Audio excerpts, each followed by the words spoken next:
안녕하십니까. 일주일 또 잘 보내셨습니까? 하늘의 샬롬이 여러분 가운데 가득하기를 기도합니다. 출애굽기 쉐모트도 얼마 남지 않았습니다. 이번 주 하면 2번밖에 남지 않았습니다. 출애굽기 이름에 난 건데 여호와의 이름을 어디에 둘 것인가 11주에 거쳐서 나와 있는데요. 오늘은 9번째 키티샤입니다. 2주만 남아 있습니다. 키티사, 들어 올릴 때에, 내가 셀 때, 조사할 때에, 이러한 단어입니다. 출애굽기 30장 11절부터 34장 35절까지 있습니다. 같이 한번 읽어볼까요? 내가 이스라엘 자손의 수요를 조사할 때에 자기의 생명의 속전을 여호와께 드릴지니, 수요를 조사할 때에, 히브리어로 보면 키티사 에트로시, 머리를 들어 올릴 때에, 조사할 때에, 머리수를 셀 때 키티샤입니다. 인구 조사다란 건데요. 머리를 들어 올리는 인구를 조사하는 목적이 뭘까? 지금까지 3주에 걸쳐서 성막을 만드는, 하나님이 거할 집을 만드는데 테루마, 테짜베, 키티샤입니다. 테루마는 특별히 하나님께서 머무시고 만나는 걸 중심으로 얘기했고요. 테짜베는 제사장 중심으로, 키티샤는 오늘 하나님의 백성의 중심으로 이야기가 될 것 같습니다. 볼까요? 출애굽기를 정리하면 출애굽기 10가지 심판, 기적을 통해서 출애굽시키고 그 다음에 시내산 언약을 통해서 언약을 맺은 백성이 되고 하나님 백성이 되고 나서 하나님 백성 가운데 거하는 집, 성막을 지으라고 얘기합니다. 출애굽기의 3가지 큰 주제가 되겠습니다. 한 번 더 보면은요, 여호와 하나님께서 당신의 이름을 이스라엘에 두게 하시죠. 그래서 노예에서 해방시키는, 출애굽하는 걸 바에라, 고엘, 이시세, 보, 베샬라, 예슈아를 통해서 출애굽시키죠. 그리고 나서 시내산에 와서 이제 법이 있어야지 백성이 되잖아요. 나라가 되잖아요. 그래서 법으로 언약,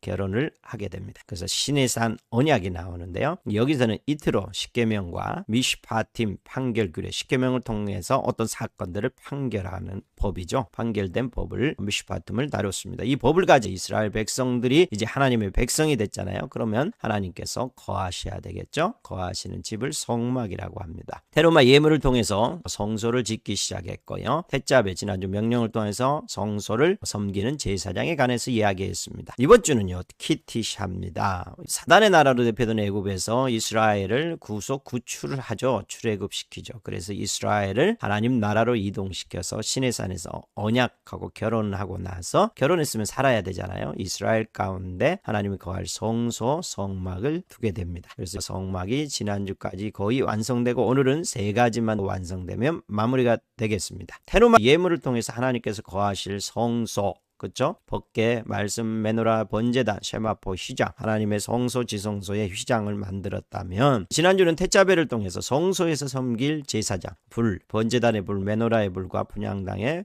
불을 밝히는 제사장의 역할에 대해서 얘기를 했습니다. 그러면 이번 키티샤는 머리를 들어 올릴 때에 무엇을 얘기할까요? 같이 읽어볼까요? 내가 이스라엘 자손의 수요를 조사할 때, 머리를 들 때에, 인구를 조사할 때, 조사받은 각 사람은 그들을 계수할 때에 자기의 생명의 속전을 여호와께 드릴지니, 이는 그들을 계수할 때 그들 중에 질병이 없게 하려 함이라. 무릇 계수 중에 드는 자마다 성소의 세겔로 반세겔 낼지니, 계수 중에 드는 모든 자고 20살 이상 된 자가 여호와께 드리되, 너희의 생명을 대속하기 위하여 여호와께 드릴 때에 부자라고 반세겔에서 더 내지 말고 가난한 자라고 덜 내지 말며 너는 이스라엘 자손에게 속전을 취하여 해막에 봉사에 써라. 해막 봉사, 예배 드릴 때 이 속전이 사용되죠. 이것은 여호와 앞에서 이스라엘 자손의 기념이 되어 너희의 생명을 대속하리라. 생명을 대속하는, 생명의 속전을 위해서 계수하라는 거죠. 머리를 들고 올리다란 말은 수요를 세다란 말과 또 인구조사라는 말이 있습니다. 이것을 키티사라고 얘기할 때 머리를 들어 올리는 조사, 인구조사는 왜 하죠? 보통 나라에서는 세금을 받거나 군대 소집 이런 것에 필요하죠. 국가의 어떤 살림을 위해서 필요하죠. 오늘 머리를 들어 올리는 목적이, 키티사의 목적이 생명의 속전을 걷기 위해, 해막에 예배드리는데 필요한 돈을 걷기 위한 건데, 이것은 생명의 대속금이라는 거, 속전이라는 얘기죠. 그러면 이 머리를 들어 올리다는 말은 생명의 속전이, 생명이 머리, 즉 누구에게 속하였느냐, 생명이 누구 거냐, 주인이 누구냐를 묻는 것이 오늘 키티샤가 되겠습니다. 즉 너희가 머리를 세라. 왜? 네 머리가 누구에게 속하였는지를 보겠다라는 거죠. 그래서 우리의 머리가 어디에 속했는지, 지금까지는 애굽 왕 사단에 속했다면, 세상 나라에 속했다면 출애굽하고 시내산에서 언약을 맺음으로 이제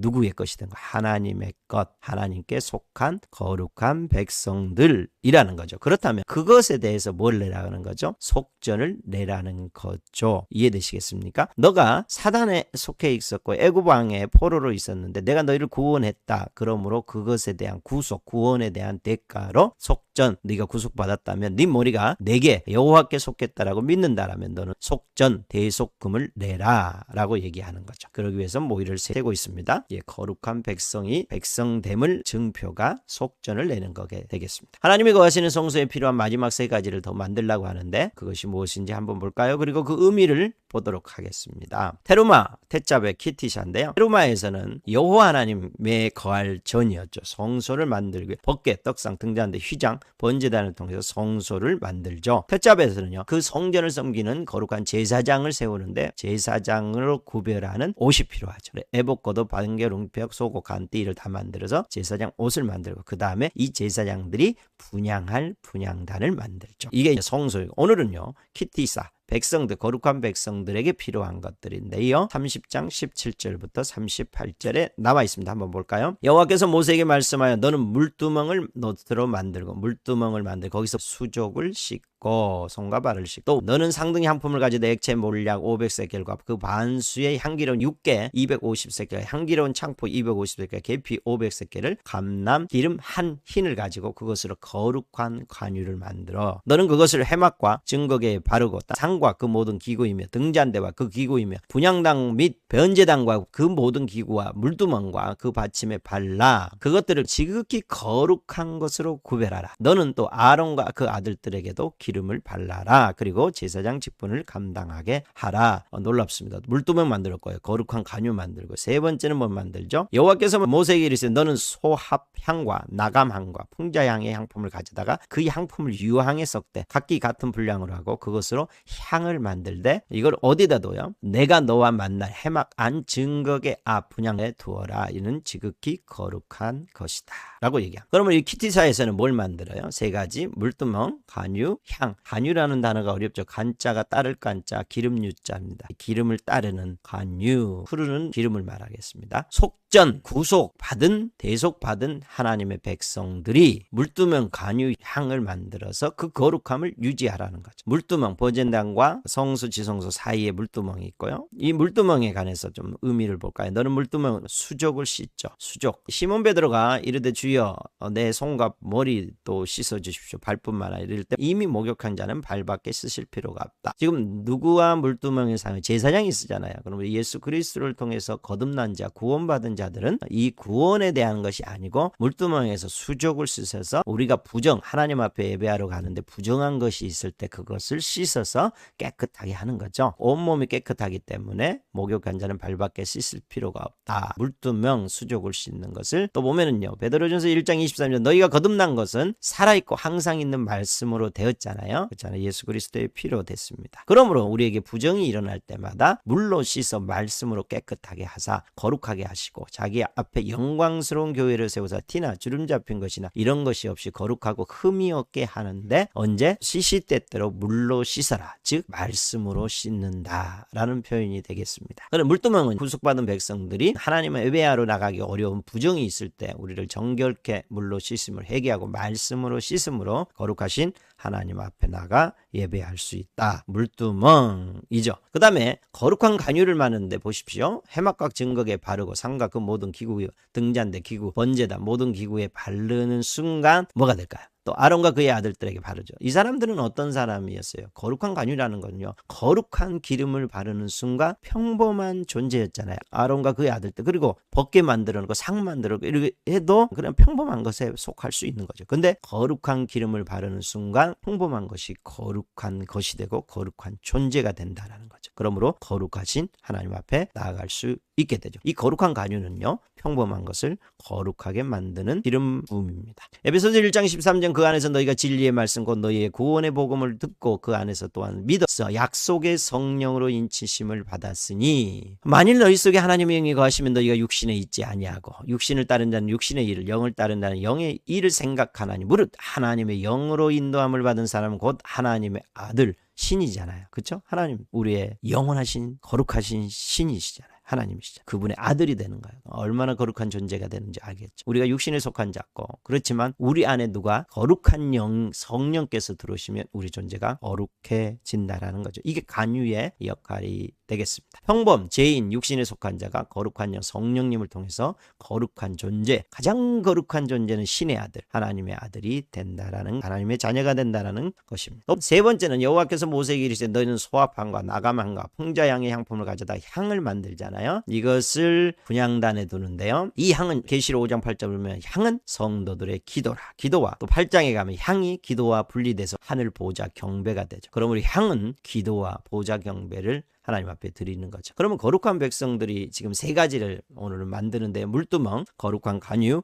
향은 분향단에 있는 향을 만들잖아요. 이것은 우리에게 무엇을 얘기할까요? 그것은 하나님의 백성 거룩함을 유지하는 길이라고 저는 생각합니다. 그것이 물두멍, 간유, 향이 의미하는 바인데요. 물두멍에서 거룩한 말씀으로 씻고, 간유로 거룩한 성령의 기름을 바르고 인도함을 받고, 향, 거룩한 양으로 매일 하나님께 예배하는 것, 이것이 거룩한 백성이 해야 될 일이고 거룩함을 유지하는 길이겠죠. 이와 비슷한 표현이 요한복음 4장 23절 24절에 아버지께 참되게 예배하는 자들은 영과 진리로 예배할 때가 오나니, 지금 성막에서 하나님의 성소에 들어가는 제사장과 백성에 관한 얘기죠. 예배하는 자에 대한 얘기잖아요. 우리는 예배를 위해서 존재하기 때문에 하나님을 경배하기 위해 존재하는 사람들이잖아요. 이때라 아버지께서 자기에게 이렇게 예배하는 자를 찾으시니, 하나님은 영이시니 예배하는 자가 영과 진리로 예배할지니. 비슷하잖아요. 거룩한 백성은 거룩한 말씀, 진리와 물두멍에서 씻는 진리의 말씀과 거룩한 영, 성령님으로 매일 예배, 향을 드리는 자들이다. 어쩌면 이렇게 구약의 어떤 표현들이 우리 가운데 예배자들이 찾아야 될 말씀인지를 정확하게 보여주고 있습니다. 이렇게 언약을 하면서 하나님이 거하시는 성소를 지을 사람까지 모두 끝납니다. 그죠? 그리고 나서 신에서는 언약의 표징을 얘기하는데 그 표징이 무엇일까요? 31장 1절부터 10절까지는요. 불샬레를 지명하여 하나님의 영을 그에게 충만하게 하여 지혜와 총명과 지식과 여러 가지 재주로 정교한 일을 용과하여 금과 은과 노추로 만들게 하며 보석을 깎아 물리며 여러 가지 기술로 나무를 새게 만들게 하라. 또 하나는 오홀리압을 세요. 다 만들게 하라. 승잔대, 속죄소, 궤, 분향단, 번제단 다 만들게 하라고 하죠. 이렇게 시내산에서 성막에 대한 모든 명령을 끝내십니다. 물론 시내산 언약 10계명과 미슈파팀까지 해서 다 끝냈어요. 이제는 내려갈 일이 남았는데, 여호와께서 모세에게 말씀하여 이제 하나를 더 하죠. 이스라엘 자손에게 이 모든 시내산 언약의 표징을 주겠는데 그게 안식일이 돼요. 샤밧이 되죠. 샤바트가 되죠. 나와 너희 사이에 대한 대대의 표징이니 너희를 거룩하게 하는 여호와인 줄 너희가 알라. 시내산 언약, 이스라엘 백성들은 두 가지를 반드시 지켜요. 할례와 시내산 언약을 지켜요. 그럼 예수와를 믿는 사람들은 어떻게 해야 될까요? 이런 고민이 많이 생깁니다. 너희는 안식일을 지킬지니 엿새 동안 일할 것이나 일곱째 날은 큰 안식일이니 여호와께 거룩한 것이라. 만약에 이걸 지키지 않으면 모든 백성 중에서 그 생명이 끊어지리라. 출애굽기 31장 16절 이같이 이스라엘 자손이 안식일을 지켜서 그것으로 대대의 영원한 언약을 삼을 것이니 나와 이스라엘 자손 사이에 영원한 표징이 될 것이다. 이렇게 했습니다. 그래서 증거판 둘을 모세에게 주어서 내려오게 되죠. 이 시내산 언약의 표징이 안식일 샤바트입니다. 노아는요 무지개, 노아의 언약은 무지개죠. 아브라함의 언약은 할례 얘기했죠. 이스라엘 시내산의 언약은 안식일에 대한 것이 표징입니다. 예수와를 믿는 우리는 어떤 표징을 갖고 있을까요? 이 모든 세 가지가 다 의미가 없을까요? 우리가 고민해 봐야 됩니다. 새 영을 너희 속에 두고 새 마음을 너희에게 주되 너희 육신에서 굳은 마음을 제거하고 부드러운 마음을 줄 것이며 또 내 영을 너희 속에 두어. 하나님의 영이 우리 가운데 오죠. 그래서 성령의 인치심으로 우리 기업의 보증, 증표, 표징이 성령님의 인치심이죠. 자, 표징을 보면은요, 노아는 무지개고요, 아브라함은 할례고요, 시내산 언약은 일곱째 날 안식일이에요. 그리고 예수와를 믿는 우리는 마음에 성령의 인치심으로 표징이 됩니다. 근데 예수와를 믿는 우리는 안식일에 대해서 어떻게 생각할까요? 바리새파 중에 어떤 믿는 사람들이 일어나 말하되 이방인에게 할례를 행하고 모세의 율법을 지켜라 명하는 것이 마땅하다 이렇게 얘기할 때 사도행전 15장에서 예루살렘 공의회를 통해서 베드로와 야고보 사도들을 통해서 이 많은 변론이 있죠. 그리고 나서 그들에게도 성령을 주셨고 믿음으로 구원을 얻었다. 그러므로 차별하지 말자. 이방인 중에서 하나님께 돌아온 자를 괴롭게 하지 말자. 할례가 아니라 믿음으로 성령을 통해서 그들이 예수와를 믿음으로 구원받았다. 할례가 아니다. 할례를 받게 하지 말자, 강요하지 말자라고 얘기해요. 할례 문제는 이렇게 끝나거든요. 그렇다면 노아의 무지개는 지금 우리에게 사라졌나요? 전 지구적으로, 그리고 믿지 않는 자까지 노아의 무지개만 보면 하나님은 언약을 떠올라요. 그죠? 유대인이든 이스라엘이든 아니면 열방이든 상관없이. 그다음에 할례는 어떻게 돼? 할례는 아브라함의 할례가 어떻게 바뀌어요? 예슈아로 말미암아, 방금 전에 사도행전 15장에서 얘기했고 또 로마서 수없이 나오죠. 갈라디아서.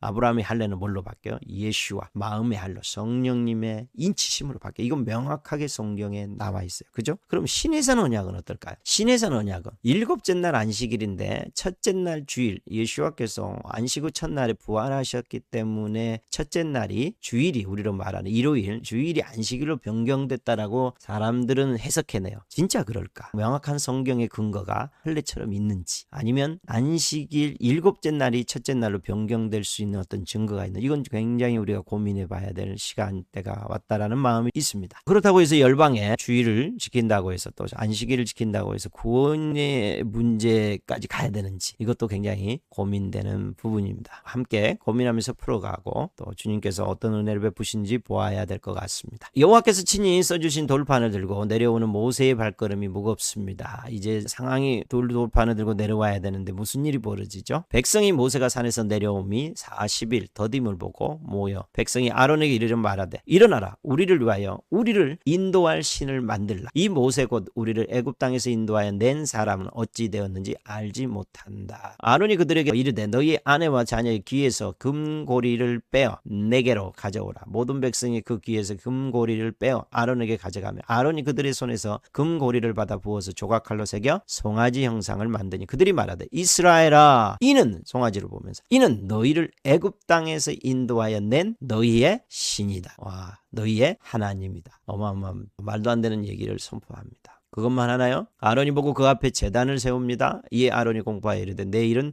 여호와의 절일이다. 여호와의 축제일, 절기다라고까지 선포합니다. 그리고 이튿날에 일찍이 일어나서 번제 드리고 화목제 드리고 백성이 앉아서 먹고 마시며 일어나서 뛰노는 모습이 남아 있습니다. 지금 뭐 하는가요? 출애굽하고 시내산에서 언약을 맺는 이 시점에 그렇게 하겠다라고, 언약의 말씀대로 살겠다라고 얘기했던 이 사람들이 완전히 뒤바꿔서 애굽에서 했던 비슷한 행위들을 하고 있습니다. 금송아지라는 것인데요, 뭐라고 얘기해요? 하나님께서 애굽에서 인도하여 낸 우리 하나님이다, 이렇게 표현하고 있어요. 번제, 화목제를 드리고 있습니다. 금송아지, 이 금송아지는요, 애굽에서 인도하여 낸 우리의 하나님이래요. 이것이 의미하는 바가 뭘까요? 왜 이 사람들은 금송아지를 만들어서 하나님이라는 표현을 쓸까요? 불상이나 다른 종교를 이야기하지 않고 있어요. 지금 이 백성들을 애굽에서 인도한 그 신이라고 얘기하는 거야. 불상을 세우거나 뭐 다른 종교를 표현하는 이런 게 아닙니다. 하나님을 얘기하고 있어요. 하나님은 어떤 의미가 있을까요? 내가 만든 하나님이에요. 그렇죠? 우상, 금송아지를 만들어서 하나님이라고 얘기하는, 내가 만든 하나님인데요. 이 하나님의 특징이 뭔지 아세요? 금송아지의 하나님이 내가 조종할 수 있다라는 거예요. 내가 하나님도 필요할 때 내가 불러낼 수 있고, 내가 어떤 것들을 할 때에 컨트롤할 수 있는 하나님. 그래서 지금 40일 동안 안 계시는 그런 하나님이 아니라 우리의 가까이 있어서 컨트롤할 수 있는 하나님이어야 된다라고 생각하는 거죠. 우리 크리스천 가운데 굉장히 많은 사람들이 컨트롤할 수 없는 하나님을 만나면 굉장히 심각해집니다. 여러분에게 있어서 하나님은 정말 조종하실 수 있는 하나님인가요? 두 번째는 똑같은 말이에요. 예측 가능한. 저와 여러분이 가장 불안한 게 뭐예요? 예측 불가능할 때. 근데 제가 믿는 하나님은요, 한 번도 똑같은 일을 반복적으로 실행하지 않아요. 하나님의 일을 하면서 뭘 느끼냐면요, 예측 불가능이다. 그래서 우리에게 필요한 게 뭐가 필요해? 예측할 수 있는 능력이 필요한 게 아니라요, 예측 불가능하고 하나님을 우리가 조종할 수 없는 하나님이기 때문에 믿음이 필요한 거죠. 그런데 이 금송아지 하나님은 예측 가능하고 조종할 수 있는 하나님으로 만드는 거죠. 세 번째는 나의 유익, 우리의 유익을 위해서 존재하는 하나님. 제가 하나님의 나라의 삶을 살면서 제가 겪는 것, 유익을 굉장히 소중히 여기시지만 첫째로 절대 두지 않는다는 것. 하나님의 나라의 유익을 위해서, 하나님 나라를 위해서 그분은 움직이시지, 그 일에 동참했을 때 우리에게 이 모든 것을 너에게 더하여 주시지, 우리의 유익을 만들어서 우리의 유익을 취하면서 하나님 나라가 뒤에 있는 그런 하나님이, 아마 우리 많은 크리스천들의 대부분이 하나님 나라가 먼저 아니라 우리의 유익을 위한 하나님을 만들어 놓은 금송아지 하나님이 아닌지를 우리가 굉장히 고민해 봐야 되는 시점에 와 있습니다. 왜냐하면 마지막 때 모든 것이 흔들릴 텐데요. 흔들리지 않는 믿음을 가진 자만 진정한 살아계신 하나님을 믿는 걸로 하나님이 인정해 주시기 때문이죠. 굉장히 고민되는 겁니다. 32장 7절 여호와께서 모세에게 이르시되 너는 내려가라. 네가 애굽 땅에서 인도하여 낸 네 백성이 부패하였도다. 그들이 내가 그들에게 명령한 길을 속히 떠나 자기를 위하여 송아지를 부어 만들고 그들이 말하기를 너희를 애굽 땅에서 인도하여 낸 신이라 하였도다. 모세에게 이르시되 내가 이 백성을 보면 목이 뻣뻣한 백성이로다. 그런즉 내가 하는 대로 들어와 내가 그들에게 진노하여 그들을 진멸하고 너를 큰 나라가 되게 하리라. 모세가 그의 하나님 여호와께 구하여 이르되 여호와여 어찌하여 그 큰 권능과 강한 손을 애굽 땅에서 인도하여 내신 주의 백성에 진노하시나이까. 어찌하여 애굽 사람들이 이르기를 여호와가 자기 백성을 산에서 죽이고 지면에서 진멸하려는 악한 의도를 인도해 내었다라고 말하게 하시려 하나이까. 주의 맹렬한 도를 그치시고 뜻을 돌이키사 주의 백성에게 이 화를 내리지 마옵소서. 여호와께서 뜻을 돌이키시죠. 화를 그의 백성을 내리지 아니하십니다. 첫 번째 모세의 강구 중재가 나와 있습니다. 그러면서 여호와의 진노를 돌이키는 장면이 첫 번째 나와 있고요. 그 다음에 모세가 하는 행위가 있습니다. 이제 모세가 내려와서 중재자의 행동, 이제 산에서 내려왔습니다. 진에 가까이 이르러 그 송아지와 그 춤추는 것을 보고 크게 놓아요. 그의 손에서 그 판들을 사나를 던져 십계명의 두 돌판을 깨뜨려버려요. 가끔 궁금할 때가 있어요. 깨뜨렸는데 하나님이 그냥 놔두대. 그죠? 굉장히 귀중한 건데. 그건 하나님의 언약이 깨졌다라는 얘기죠. 모세가 그들이 만든 송아지를 가져다 불살라고 부수어 가루를 만들어 물에 뿌려 이스라엘 자손에게 마시게 하니라. 그리고 이에 모세가 진문에 서서 이르되 누구든지 여호와의 편에 있는 자는 내게로 나와라 하면 레위 자손이 다 모여 그에게로 가는지라. 모세가 그들에게 이르되 너희는 각각 허리에 칼을 차고 이 문에서 저 문까지 왕래하며 각 사람이 그 형제를 각 사람이 자기의 친구를 각 사람이 자기의 이웃을 죽이라 하였느니라. 레위 자손이 이날 백성 중에 3,000명가량을 죽이죠. 자기 형제입니다. 자기의 형제를 쳤으니 오늘 여호와께 헌신하게 된. 이건 어디서 나오는가요? 이건 비니아스의 질투. 그렇죠? 이것은 여호와 하나님을 너무 사랑해서 오는 그 질투적 사랑이 아니면 할 수 없는 거야. 이것을 하게 되는 거죠. 나는 여호와라. 이스라엘 자손 중 모든 처음 난 자 대신에 레위인을 내게 돌리고 또 이스라엘 자손의 가축 중에 모든 처음 난 것 대신에 레위인의 가축을 내게 돌리라. 이 두 번째는 모세의 중재자의 행동이 나와요. 또 보통 중재자는 우리가 어떤 강구만 한다라고 생각하는데요. 그게 아니죠. 두 번째, 오늘 그 진노를 돌이키신 이유 중에 하나는 이스라엘을 향한 하나님의 그 불같은 진노를 그것을 보고 모세가 중재자로서 질투적 사랑을 하는 거죠. 그래서 그 형제와 아들까지도 죽이면서 헌신하게 하는 장면이 나와 있습니다. 그리고 이 일에 동참하는 레위인들은 어떻게 돼요? 하나님을 기업으로 삼는 예배자들로 이제 일어나는, 레위인이 지금까지는 어떤 12지파 중에 하나지 아직 안 일어났어요. 레위인을 이제 예배의 제사장과 레위인들 하면 예배자로 하나님이 구별된 존재로 삼는 사건이 벌어지게 되죠. 모세의 중재가 어떤 변화를 가져오는지 더 살펴보고 싶습니다. 너희를 적과 꿀이 흐르는 땅에 이르게 하려니와 나는 너희와 함께 올라가지 아니야. 하나님께서 뭐 하는 거예요? 이제 너희들과 언약도 깨졌고 그러므로 내가 너희와 함께 안 가겠다. 물론 진노는 안 하겠지만 너희는 목이 곧은 백성이지 내가 길에서 너희를 진멸할까 함이라. 또 이런 일이 벌어지면 너희를 진멸할 것 같으니까 이제 안 올라가겠다라고 얘기해요. 그래서 첫 번째 모세의 중재가 계속해서 일어나죠. 그래서 하나님께서 진노를 멈추시지만 올라가지는 않겠다라고 얘기하시죠. 천사를 보내주겠다라고 얘기합니다. 7절 모세가 항상